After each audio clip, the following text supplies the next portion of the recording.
The day had been painted with anticipation and joy, the kind that makes hearts race and eyes glisten with pride. For years, they had envisioned this moment. Their daughter walking down the aisle, radiant and trembling with excitement, surrounded by family and friends. The air was heavy with celebration, adorned with flowers, ribbons, and the laughter of those who were meant to be the closest allies of the family. But nothing could prepare them for the cruel dagger that would pierce through the veneer of happiness the moment they stepped toward the entrance. It started innocently enough, with the chatter of well-wishers and the soft melodies of a string quartet. Their daughter's eyes sparkled when she saw them approaching, a fleeting smile of reassurance passing between them. And yet, as they neared the grand doorway of the reception hall, a photograph caught their attention, a photograph that seemed absurd at first glance, yet immediately froze the blood in their veins. It was a picture of them, captured as if in accusation with bold, unrelenting words written above it. "Do not let these two in!" Shock, disbelief, and then the searing sting of humiliation. Every ounce of the pride and love they had carried for decades felt like it was being stripped away, exposed to the ridicule and judgment of everyone around them. Their hearts thundered, not in joy, but in a rage and pain that burned hotter than any fire they had ever known. It wasn't just an insult. It was a declaration of betrayal at the most sacred threshold, the point where joy was supposed to be absolute, untouchable. They were being rejected, not quietly, not subtly, but publicly, displayed as if unworthy of the celebration of their own daughter. What made the wound even deeper was the realization that this betrayal didn't come from strangers, nor from distant acquaintances. This was a wound inflicted by those they had trusted, those who had claimed to understand the bonds of family, friendship, and loyalty.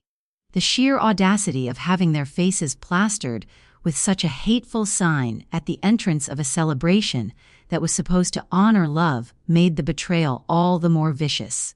In that instant, the air seemed heavier, charged with the invisible weight of contempt. People whispered. Eyes darted toward them, some with curiosity, some with the silent approval of a world conditioned to watch someone fall. It was an act designed not just to exclude, but to humiliate, to signal loudly that their presence was unwanted, their love deemed unworthy, and their authority as parents stripped away in a single, cruel gesture. And yet, even in that first moment of raw pain, a fire ignited within them, a fire not of surrender, but of fierce resolve. Betrayal, when it hits this hard, has a way of sharpening the senses. Every slight, every whisper, every calculated smile of the deceivers became visible with crystal clarity. This was not mere social mischief. This was a declaration of war, a battle over respect, dignity, and the recognition of the sacrifices they had poured into raising a child with love, guidance, and unwavering commitment. It was a betrayal that cut deeper than any words could explain, for it mocked the very essence of their years of devotion. The moment forced them to confront a harsh truth that in a world glittering with celebrations and smiles, envy, resentment, and hidden malice often lurk beneath the surface. People who wear the mask of friends or family can carry daggers, and those daggers often find their way to the most sacred moments. The entrance to that hall had become a battleground, and the betrayal was the first strike, aimed with precision to wound deeply. Their daughter's wedding, a day meant to symbolize unity, trust, and love, had been tainted in an instant by the cruelty of others who sought to rewrite the narrative, to erase the rightful place of those who had nurtured and protected their daughter. And yet, betrayal is a complicated beast. It is a force that can break, but it can also forge. It tests the mettle of those who endure it. The shock and humiliation, the suffocating weight of public rejection, were undeniable, but they also revealed an inner strength that had been tempered over decades. It was a moment to pause, to breathe, to process the incomprehensible audacity of the act. The pain burned, yes, but it also illuminated the clarity of what had to come next. They would not respond with tears or with cries of anger in front of the crowd. This betrayal, though public, would not command them to stoop to the level of those who plotted it.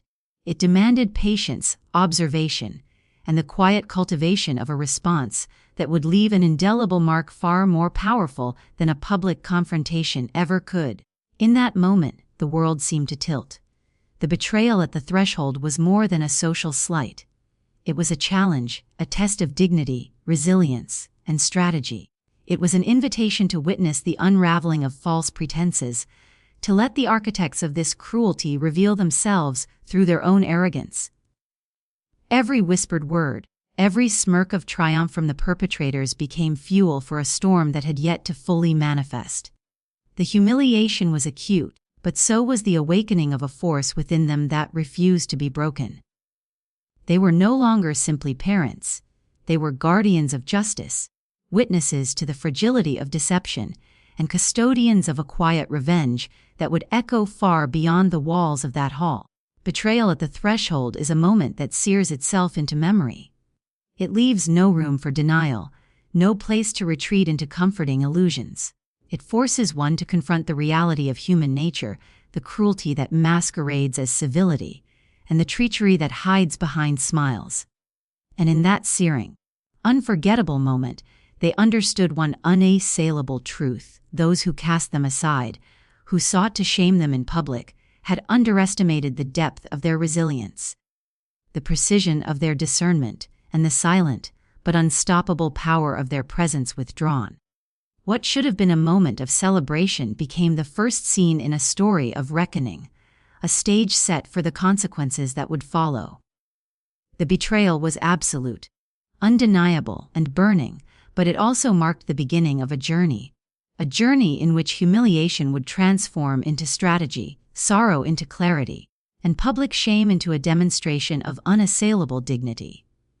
The threshold that was meant to separate joy from sorrow had instead become a crucible, forging a resolve that would ensure that those who had dared to betray would soon realize the cost of their arrogance.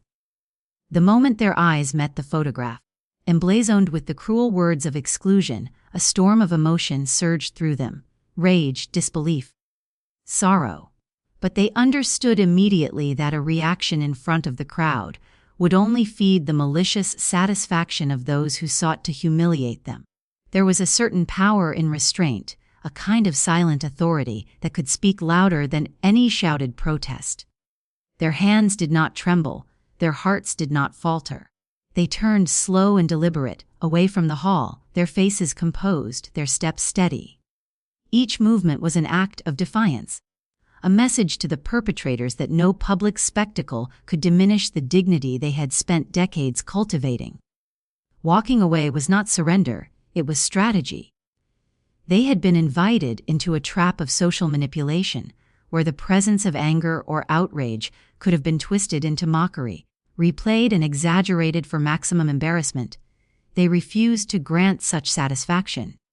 In the quiet strength of their retreat, they reclaimed the power that had been so violently denied to them at the threshold. Every whisper, every eye that followed them, every flash of confusion or shock from the guests, only amplified the invisible statement they made: dignity is not negotiable, and respect cannot be coerced through public humiliation. The silence of their departure became a weapon. In leaving without confrontation, they forced everyone, especially the architects of this betrayal, to reckon with their own insecurities, their own malice, and their own arrogance. It was a declaration that while the event might continue, the true celebration of love, honor, and family could not exist without them. The act of walking away was not simply an exit, it was the opening act of a reckoning, a quiet yet ferocious demonstration of control. As they moved farther from the hall, they became observers in a new sense. They witnessed the chaos unfold without interference, without shouting or pleading, and every awkward glance, every faltering smile among the conspirators, became proof that absence could wield more power than presence ever could. Their decision to depart silently elevated them from victims to strategists, and the weight of their choice began to settle on those who had sought to shame them. By stepping back, they created a vacuum in which the truth would inevitably rise to the surface, in which the consequences of deceit, manipulation, and betrayal would become undeniable to all who had dared to mock them. This silent departure was a lesson in patience, in observation, in the understanding that revenge need not always be loud or immediate. Sometimes the strongest strike is one that appears almost passive, leaving the perpetrators to face the emptiness they created, the disruption they caused, and the unraveling of their carefully constructed illusion of control. In that quiet withdrawal, they preserved their honor, protected their dignity, and planted the seeds for the storm of consequences that would follow. Once they had left the hall, a different kind of power took hold. Hidden from view, at a safe distance, they watched the unfolding drama with eyes sharpened by betrayal, clarity, and a simmering resolve. From this vantage point, the chaos was almost poetic. The carefully orchestrated celebration, meant to honor love and union, began to falter. The absence of their authority, their presence, and their unwavering support revealed the cracks in the foundation of the deceit that had been set in motion. Every misstep, every nervous glance, every faltering smile of the conspirators became a testament to the truth. They had refused to acknowledge the celebration could not succeed without them. Being unseen, yet fully aware, allowed them to observe with a cold precision that would have been impossible had they remained inside. They witnessed the anxiety ripple through the crowd, subtle at first, growing heavier with each passing moment.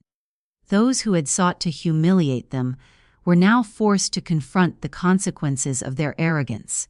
The realization that power achieved through exclusion is fragile, and that fear, doubt, and guilt can spread like wildfire in the absence of integrity. Every mismanaged toast, every awkward interaction, every tear that was poorly concealed among the guests only confirmed that the betrayal had sown seeds of chaos, which now bore bitter fruit. In this act of hidden observation, revenge became not a confrontation, but a revelation. They saw the impact of their absence on their daughter's happiness, on the marriage that had been intended as a joyous union, and on the social illusion that had been so meticulously maintained. The moment of watching was a lesson in patience and foresight. It demonstrated that those who act with malice will inevitably face the consequences of their own actions. There was no need to intervene. The universe itself seemed to be executing the reckoning, and they were privileged witnesses, silent but ever present, to the truth manifesting in real time. Hidden observation also sharpened their understanding of human nature, the fragile ego, the craving for approval, and the destructive power of envy. Every reaction, every falter, every whisper revealed the depth of deceit and the vulnerability of those who had plotted the betrayal. In this way, they were not merely spectators. They were architects of moral clarity, allowing the unfolding chaos to act as both punishment and revelation. The conspirators had aimed to dominate the narrative, to cast judgment, and to humiliate. Yet, in their absence, the truth of character was revealed, the arrogance of manipulation exposed, and the consequences of cruelty laid bare. By witnessing the fallout from afar, they transformed personal pain into strategic insight, humiliation into moral victory, and betrayal into an opportunity for quiet but undeniable retribution. The act of observing without interference magnified the weight of the original betrayal and set the stage for a reckoning that no public spectacle could ever achieve. Hidden observation, in essence, became the fulcrum of their revenge, a slow, deliberate, and devastating counterstrike against those who had dared to shame them. In the aftermath of their silent departure, the true nature of those around them began to reveal itself, like shadows stretched thin under the harsh light of truth. A wedding is meant to be a celebration of love, of unity, yet it is often in the crucible of unexpected conflict that character is revealed. From the moment they left, the room became a stage, exposing every hidden agenda, every whisper of envy, every self-serving smile that had been carefully masked beneath the veneer of politeness. Those who had appeared loyal, those who had smiled and offered congratulations, now faltered under the weight of their absence. It was astonishing, even poetic, to witness the sudden unraveling of pretense, as if the very act of being uninvited had triggered a moral reckoning among the attendees. Some guests, whose hearts had been tainted by jealousy, rushed to fill the void, trying to dominate the space once held by the rightful guardians of love and family. Their actions were frantic, awkward, desperate for validation, as if by proving themselves the hosts, they could erase the truth.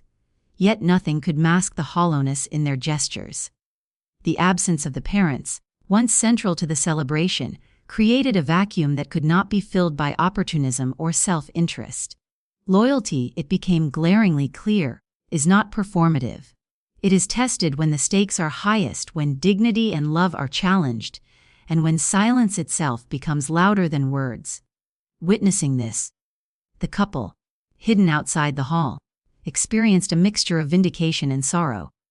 Vindication because the truth of human character had revealed itself without confrontation. Sorrow because even amidst the chaos, their daughter's joy was being manipulated, her special day tainted by those whose allegiance had always been conditional.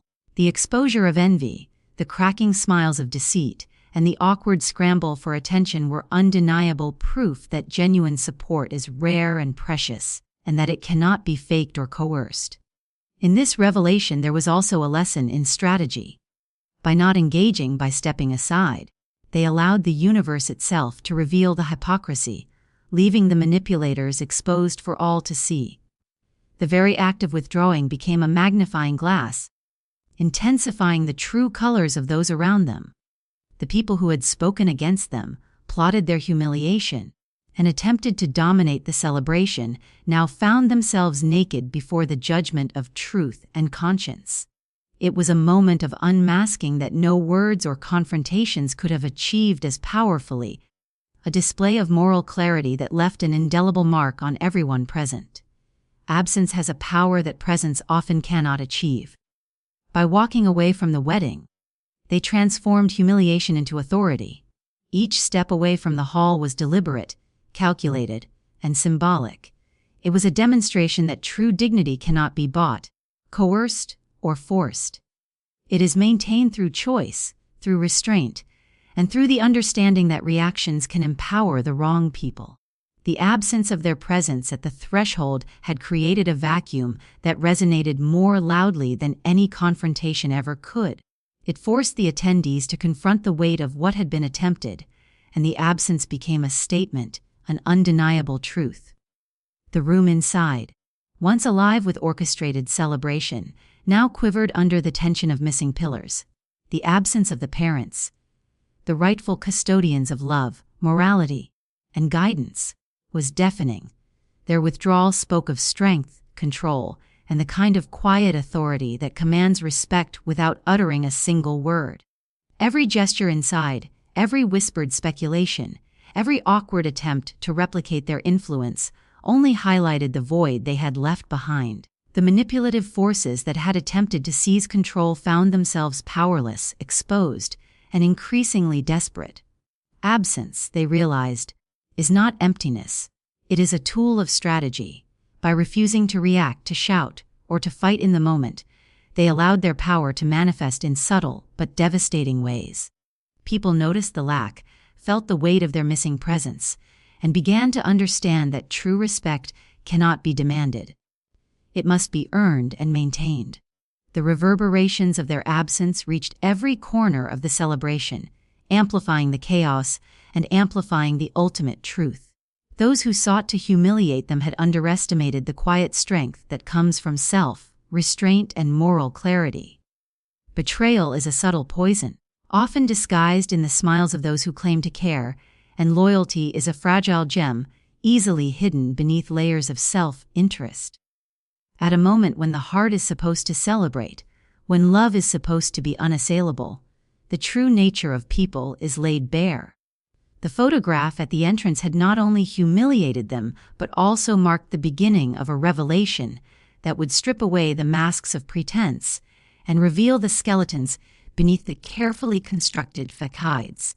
Those who had smiled, congratulated, and whispered assurances now faced an invisible test of character.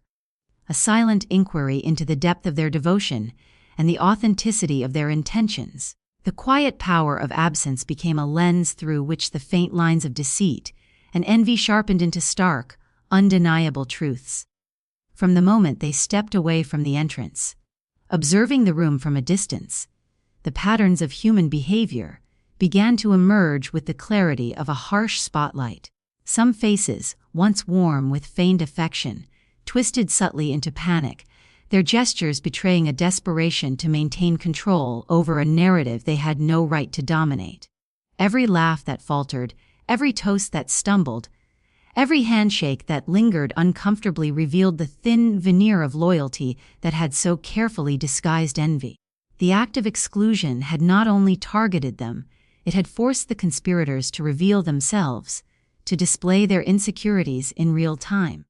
It was as if the universe had orchestrated a private theater where the true colors of those around them could no longer be hidden behind polite words or hollow smiles. The parents observed silently, the fire of betrayal smoldering but carefully contained, as the social charade continued to unfold. Some individuals, previously appearing supportive, rushed to fill the gap left by their absence. They smiled too brightly, spoke too loudly, tried to dominate conversations, all in a vain attempt to assert authority and mask the discomfort they felt in their sudden responsibility. It was a grotesque display, a caricature of loyalty that collapsed under the weight of observation. The truth was brutal and undeniable. Loyalty cannot be claimed, it cannot be performed, it must be proven. And in this crucible of absence, loyalty either revealed itself in quiet strength or crumbled into desperation and exposure. The revelation of true loyalties was not limited to those with malicious intent. Even those who had remained neutral, who had chosen not to take sides, revealed their character through inaction. In moments of chaos, neutrality is a choice, and the failure to act, to support what is right, can be just as telling as active betrayal. The parents noticed these subtleties, the glances of avoidance, the careful sidestepping of responsibility, the inability to advocate for justice. In the silence, they saw the moral courage, or lack thereof, in each individual, and the contrast between genuine care and selfish interest became glaringly obvious. Every hesitant step, every faltering word, every attempt to appear concerned while secretly reveling in the discomfort of others, spoke louder than any declarations of affection could. As the wedding continued without them, the room became a stage for revelation. Guests who had been opportunistic, those who sought influence or recognition, began to falter. Their plans, built on the assumption of control, crumbled without the presence of those who held the moral authority. The absence of the parents, the rightful guardians of love, respect, and guidance, exposed the hollowness of every manipulative smile and self-serving gesture. The more they watched, the clearer it became that envy and selfish motives could never replicate the foundation of loyalty built through years of sacrifice, dedication, and unwavering love. Those who attempted to dominate were unmasked, their ambitions laid bare for all to witness, their power revealed as superficial and fleeting. The most profound moment of unmasking came not in confrontation, not in accusation, but in observation. Witnessing the subtle unraveling of relationships, the quiet despair of those who had relied on manipulation, and the shifting allegiances within the room created a moral clarity that no argument or physical presence could have achieved. The parents saw, in sharp relief, who had stood by their daughter and who had been motivated purely by personal gain, envy, or desire for recognition. True loyalty, it became painfully evident, is forged not in celebrations or ceremonies, but in the pressure of absence, in the silent void that forces individuals to reveal the depth of their integrity or the absence thereof. By the end of the first hours of the wedding, every mask had slipped. Allies became visible in their genuine support, standing where their moral compass demanded they be, while manipulators and opportunists flailed in the shadow of their absence. The parents understood, with a clarity born of betrayal and observation, that this revelation was a form of revenge in itself. The humiliation inflicted upon them at the entrance had created the conditions under which the truth would emerge, irreversible and undeniable. Loyalty and betrayal were no longer abstract concepts but living, breathing realities, visible to anyone who had eyes to see. In that revelation, there was both vindication and sorrow. Vindication in knowing that the treachery of others would not go unnoticed or unrecorded in memory, that the truth had emerged without the need for confrontation. Sorrow in recognizing that their daughter's joy had been tainted, even briefly, by the presence of those who could not honor what was right. Yet in this duality, a potent form of power emerged, the power of seeing clearly, understanding deeply, and knowing that justice is sometimes delivered not through anger, but through the quiet illumination of truth. The betrayal at the threshold had served as the catalyst, but it was the unmasking of true loyalties that became the ultimate reckoning, a revelation far stronger and more enduring than any public confrontation could ever achieve. There is a force in absence that presence can rarely match, a kind of invisible authority that shapes perception, alters behavior, and forces reflection in ways that confrontation never could. By stepping away from the wedding, they transformed the humiliation at the threshold into a statement far stronger than any shouting or retaliation. Each deliberate step backward, each moment spent outside observing, carried a silent message: dignity cannot be taken, respect cannot be demanded, and influence is not a matter of proximity. It is a matter of moral weight. Their withdrawal became a mirror, reflecting the inadequacies and pretenses of those who had sought to assert control. And in that reflection, the true power of absence revealed itself. The room, once alive with orchestrated cheer, began to falter under the weight of their missing presence. The parents' absence left a void that could not be filled by opportunists or manipulators, exposing the fragility of those who had counted on domination, deception, or social performance to maintain control. Guests shifted nervously, alliances strained under scrutiny, and the elaborate choreography of the celebration began to wobble. Those who had plotted to humiliate them now faced an unforeseen consequence. The very act of exclusion had amplified the parents' influence rather than diminished it. Silence, restraint, and withdrawal had become weapons of a subtle but devastating power. Absence forced a reckoning. It demanded acknowledgement without demand, respect without negotiation. The people inside could no longer ignore the void. Every action, every attempt to fill the gap, highlighted their own deficiencies, their inability to replace the authority and moral gravity that had been deliberately withdrawn. The act of leaving was not a retreat. It was a strategic placement of truth in motion. By refusing to participate in the spectacle, they allowed the consequences of deceit and arrogance to manifest organically, giving the universe itself the role of delivering judgment. There is a quiet terror in absence, a clarity that exposes weakness and ambition alike. The parents realized that their retreat had initiated a ripple effect. Those who relied on influence, flattery, or intimidation now struggled to maintain control. The air grew heavier with tension, and each misstep became magnified, each false gesture painfully obvious. Absence created a vacuum where truth could flourish, and in that vacuum, the contrast between genuine loyalty and self-interest became unmistakable. In a single, silent decision, they had turned humiliation into moral victory, proving that power is not always in engagement, and influence is often strongest when wielded quietly. By stepping away, they did not surrender, they commanded the room without entering it. Their absence spoke volumes, leaving the manipulators exposed, the opportunists flailing, and the guests forced to confront the truth. The lesson was undeniable. Sometimes the loudest statement is the one unspoken, the heaviest presence is the one missing, and the most effective revenge is the kind that arrives without a single raised voice. In the deliberate and dignified act of absence, they had transformed a moment of humiliation into a demonstration of unparalleled power, one that would echo far beyond the confines of the wedding hall. There is a force in absence that presence can rarely match, a kind of invisible authority that shapes perception, alters behavior, and forces reflection in ways that confrontation never could. By stepping away from the wedding, They transformed the humiliation at the threshold into a statement far stronger than any shouting or retaliation. Each deliberate step backward, each moment spent outside observing, carried a silent message: dignity cannot be taken, respect cannot be demanded, and influence is not a matter of proximity. It is a matter of moral weight. Their withdrawal became a mirror, reflecting the inadequacies and pretenses of those who had sought to assert control, and in that reflection, the true power of absence revealed itself. The room, once alive with orchestrated cheer, began to falter under the weight of their missing presence.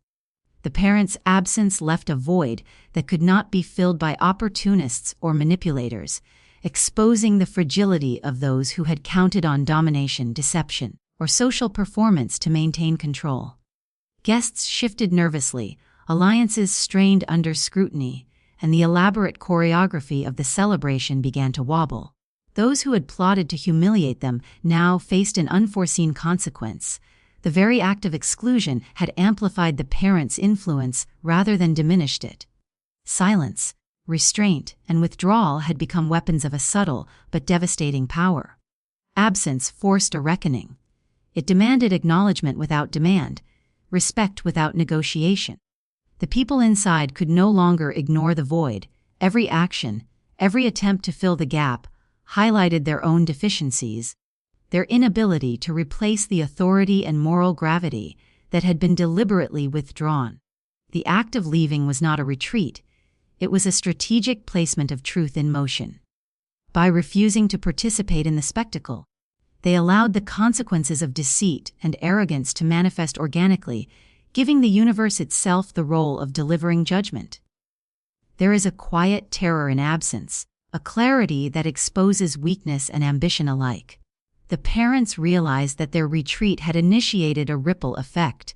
Those who relied on influence, flattery, or intimidation now struggled to maintain control. The air grew heavier with tension, and each misstep became magnified, each false gesture painfully obvious. Absence created a vacuum where truth could flourish, and in that vacuum, the contrast between genuine loyalty and self-interest became unmistakable. In a single, silent decision, they had turned humiliation into moral victory, proving that power is not always in engagement, and influence is often strongest when wielded quietly. By stepping away, they did not surrender, they commanded the room without entering it. Their absence spoke volumes, leaving the manipulators exposed, the opportunists flailing, and the guests forced to confront the truth. The lesson was undeniable. Sometimes the loudest statement is the one unspoken, the heaviest presence is the one missing, and the most effective revenge is the kind that arrives without a single raised voice. In the deliberate and dignified act of absence, they had transformed a moment of humiliation into a demonstration of unparalleled power, one that would echo far beyond the confines of the wedding hall. Revenge often takes forms more subtle than rage. It is sometimes the clarity that strikes at the heart with undeniable truth. Hours into the ceremony, as laughter continued in measured doses, and the music played with forced cheer, their daughter's eyes began to see the fractures she had ignored. The absence of her parents, the very individuals who had nurtured her, protected her, and guided her every step, left a space in which illusion could no longer survive. The perfection she had imagined for her wedding, the joy she had anticipated, began to unravel, revealing the stark reality the celebration could not hold without the presence of the true guardians of love and morality. Her realization was instantaneous, sharp, and unforgiving. She observed the awkward attempts of those who had plotted against her family, their smiles strained, their gestures hollow. The orchestrated harmony of the day faltered under the weight of missing integrity. It was not just the absence of her parents that left the room incomplete. It was the exposure of the opportunists, manipulators, and selfish actors whose presence she had once trusted. The joy she expected was not stolen through noise or confrontation. It crumbled quietly. The truth of absence acting as a revelation far more potent than any argument could have been. This moment of awakening was the ultimate form of revenge, delivered not by force or anger but by clarity. The daughter understood the consequences of exclusion, the fragility of celebrations built on deceit, and the indispensability of those who had always stood for moral guidance and love. Her shock was mingled with regret.